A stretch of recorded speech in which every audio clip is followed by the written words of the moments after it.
Hello, good morning all. Today we are going to start a new chapter from NCERT class 12.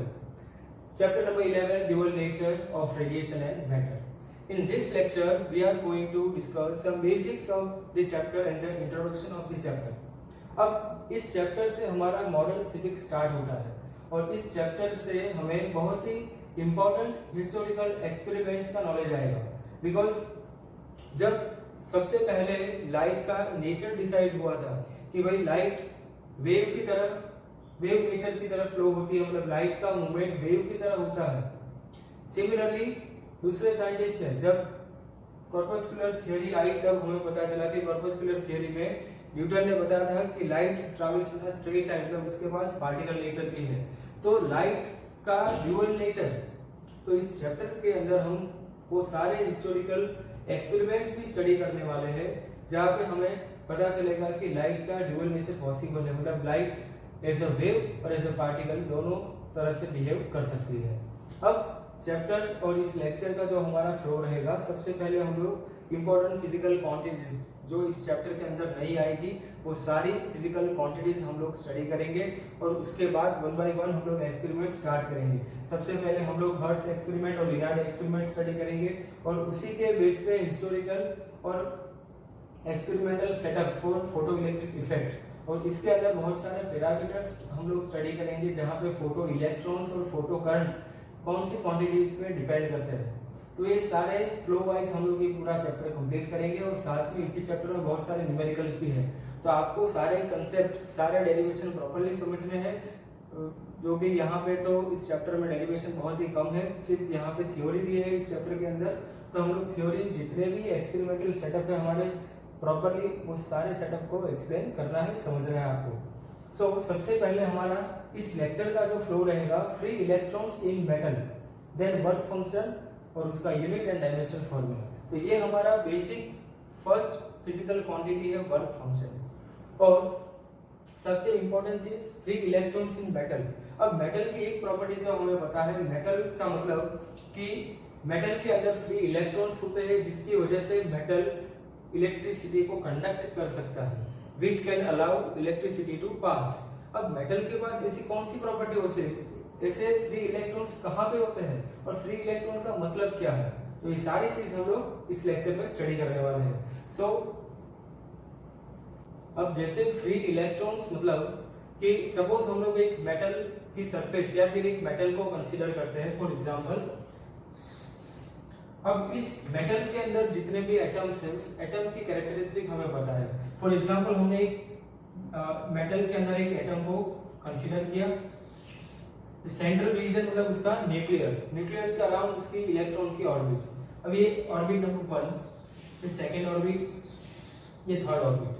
अब हमें पता है कि जैसे जैसे इलेक्ट्रॉन न्यूक्लियस से अवे जाएगा मतलब दूर जाएगा, वैसे वैसे उन दोनों के बीच में इलेक्ट्रोस्टैटिक फोर्स की वैल्यू कम होती जाएगी।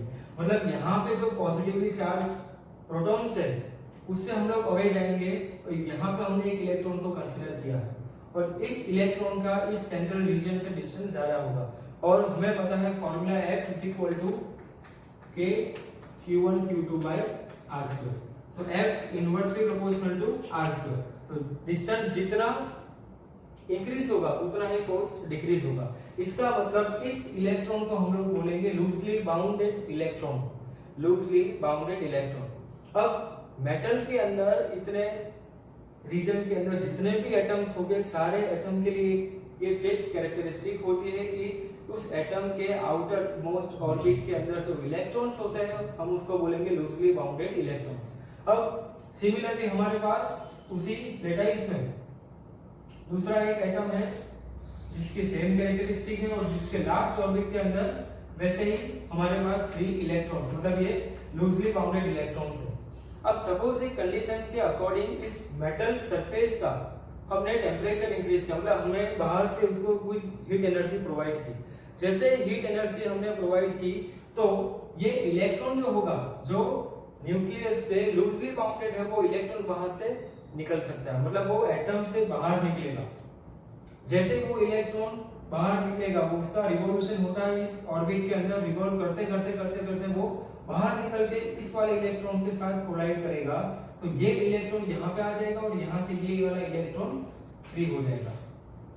तो ऐसी प्रोसेस पूरे मेटल के अंदर होती है ड्यूरिंग टेम्परेचर, कि हमने एक रूम टेम्परेचर दे दिया या फिर रूम टेम्परेचर से ज्यादा टेम्परेचर मिला, मतलब हीट एनर्जी की वजह से वो सारे इलेक्ट्रॉन्स ऐसे अपने लैटिस में घूमते रहेंगे।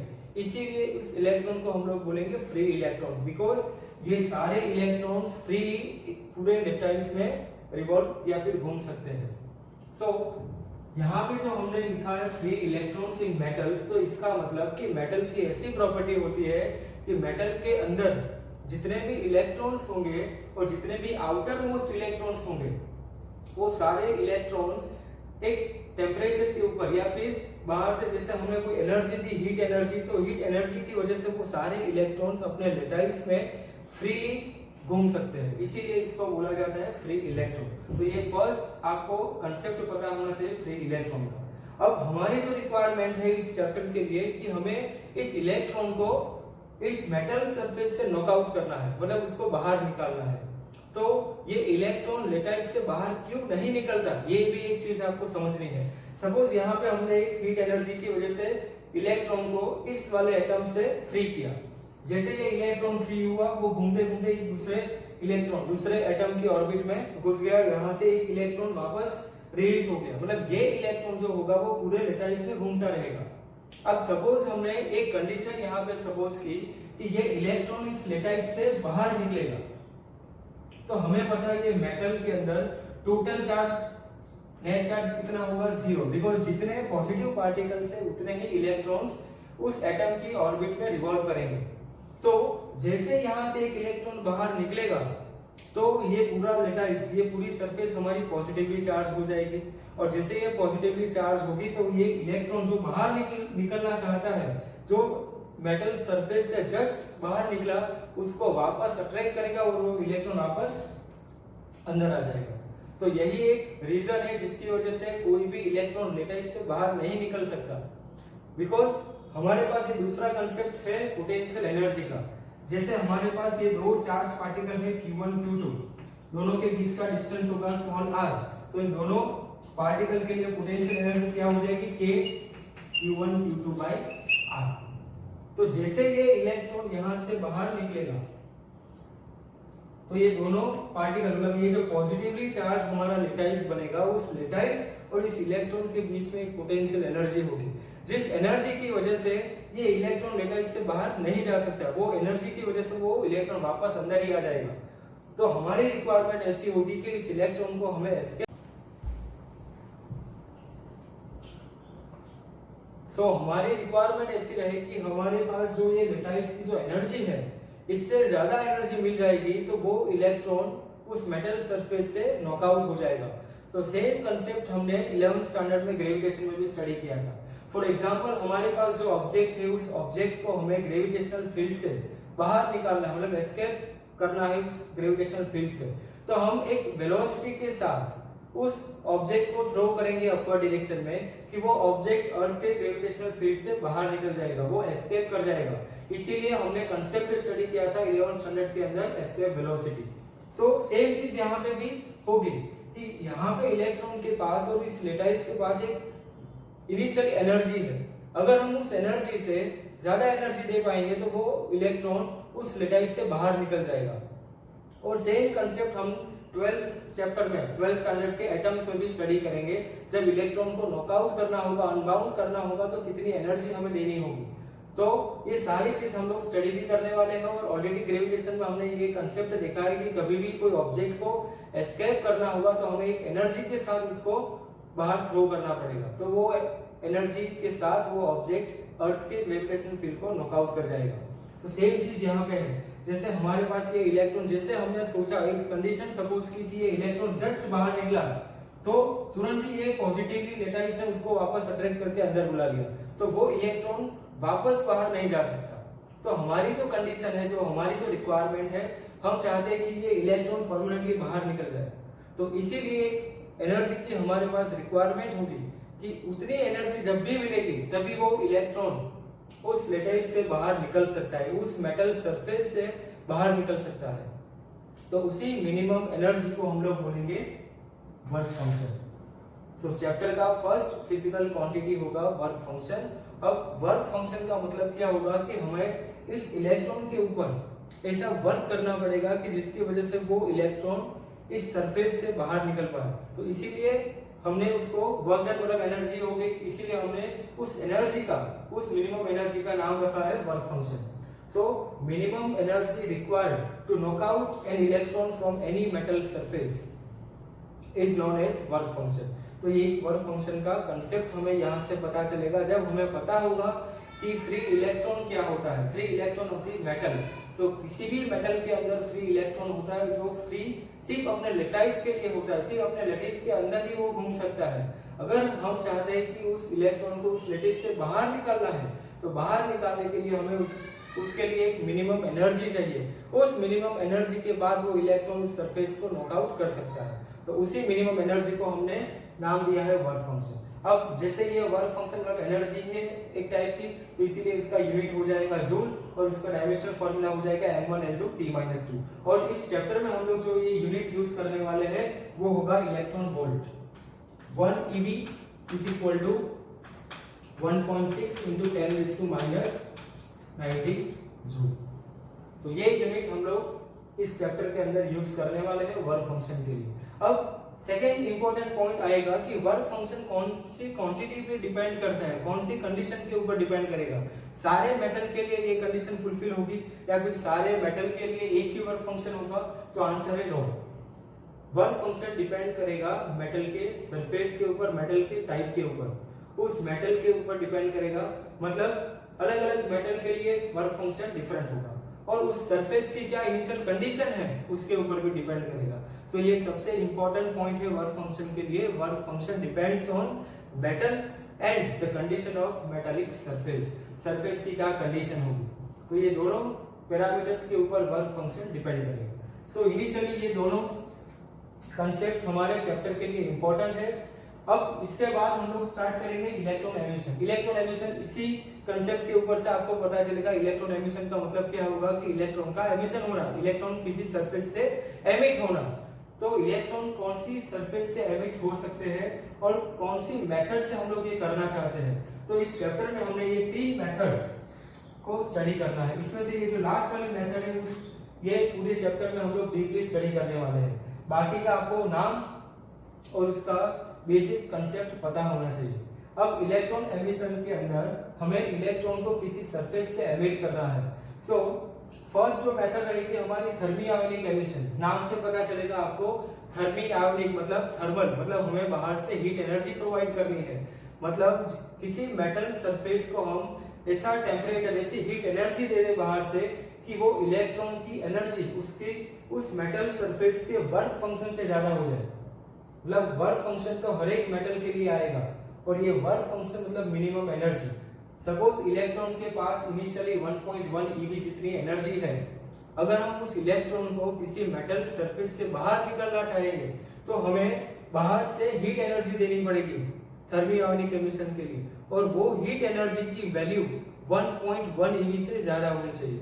जब मिनिमम एनर्जी से ज्यादा एनर्जी उस मेटल सरफेस को मिलेगी तो वहां से इलेक्ट्रॉन एमिट हो जाएंगे। इसीलिए इस मेथड को हमने नाम दिया है थर्मी आयोनिक एमिशन, जिसके अंदर इलेक्ट्रॉन का एमिशन होता है हीट एनर्जी की वजह से।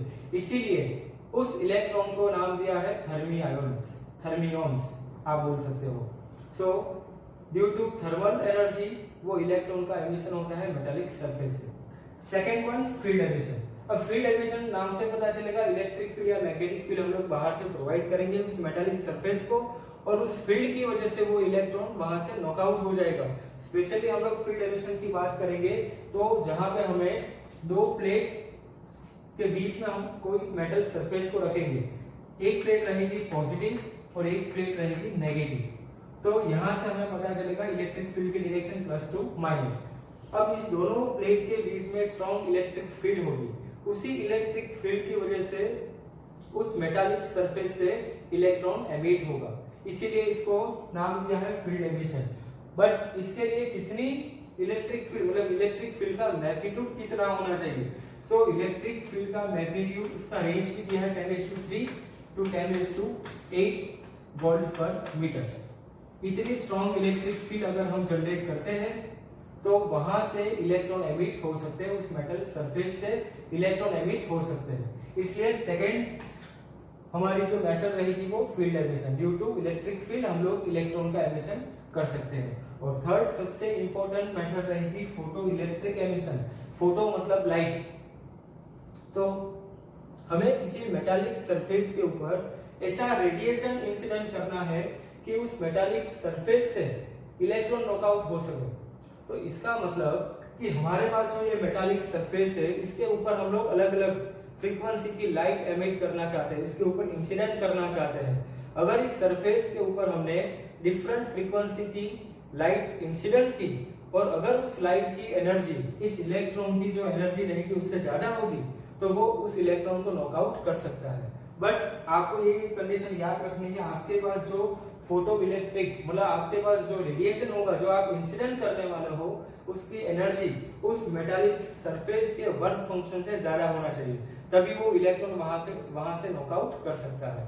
तो ये थर्ड इंपॉर्टेंट मेथड रहेगी फोटो इलेक्ट्रिक एमिशन, और इसको हम लोग डीपली स्टडी करने वाले हैं इस चैप्टर के अंदर, बिकॉज इस मेथड के लिए हमारे पास हिस्टोरिकल एक्सपेरिमेंट्स है और साइंटिस्ट हर्ट्ज एंड हेलोइड एंड दूसरे भी साइंटिस्ट है जिनके बारे में मैं आपको इस चैप्टर का जब हम लोग फोटो इलेक्ट्रिक इफेक्ट स्टडी करेंगे एक्सपेरिमेंटल सेटअप तब मैं आपको बताऊंगा कि इस सारे साइंटिस्ट ने इस मेथड को प्रॉपर्ली ऑब्जर्व किया है और एक्सपेरिमेंटल सेटअप भी किया है। तो इस चैप्टर में पहले हम लोग हर्ट्ज का ऑब्जर्वेशन देखेंगे, उसके बाद हेलोरिक एंड लिनार्ड का एक्सपेरिमेंट देखेंगे और उसका ऑब्जर्वेशन देखेंगे, और डीपली हम लोग लिनार्ड एंड मिलिकन का एक एक्सपेरिमेंटल सेटअप भी स्टडी करेंगे जहां पे हमें एक्सपेरिमेंटली पता चलेगा कि लाइट का पार्टिकल नेचर होता है और उसी पार्टिकल नेचर के वजह से हम लोग photo electrons, photo current, stopping potential ऐसे बेसिक क्वांटिटी स्टडी करने वाले हैं। सो नेक्स्ट लेक्चर में हम लोग ये स्टार्ट करेंगे हर्ट्ज एक्सपेरिमेंट और हर्ट्ज का जो ऑब्जर्वेशन था वो